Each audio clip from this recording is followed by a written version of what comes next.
I was very, very much against seeing a dead body alone and stark naked on the table, and there it was, and I said, "Excuse me," and I kind of went, "Wow, why did I do that?" But I'm a little more comfortable with it now.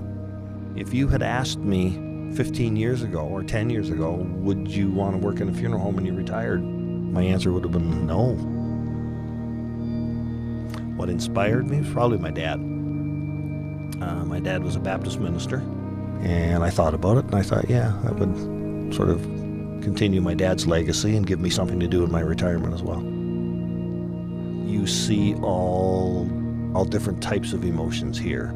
Obviously the sadness, anger sometimes, frustration sometimes, and a lot of people quite comfortable with death and the fact that someone in their family has gone on to heaven or a better place. You see some very, very sad situations. It's heart-wrenching sometimes, it really is. Very, very difficult. I can remember one of the very first funerals I ever did here. And there was a young man came in a pickup truck.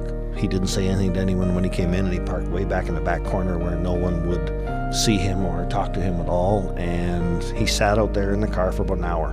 And the service began, and he got out of his car and he walked across the parking lot, and he came in and he signed the guest book. And instead of going into the chapel, he stood out in the hallway and sort of leaned against the wall.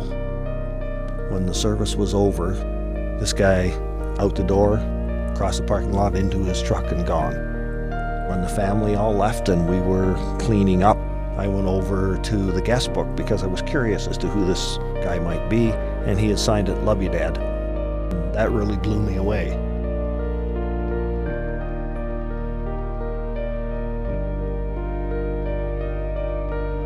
Being brought up in a home of a Baptist minister, I was brought up to believe, of course, that there is an afterlife and that people do go to heaven. I love the line from the movie Old Yeller. Little Arliss asks his brother, "Are there cows in heaven for the angels to milk?" I honestly don't know in my own heart whether I believe that when I die there is a heaven for me to go to. I don't know that. I do know, however, that that's where my parents are. Because they believed. And because they believed, then I know that that's where they are.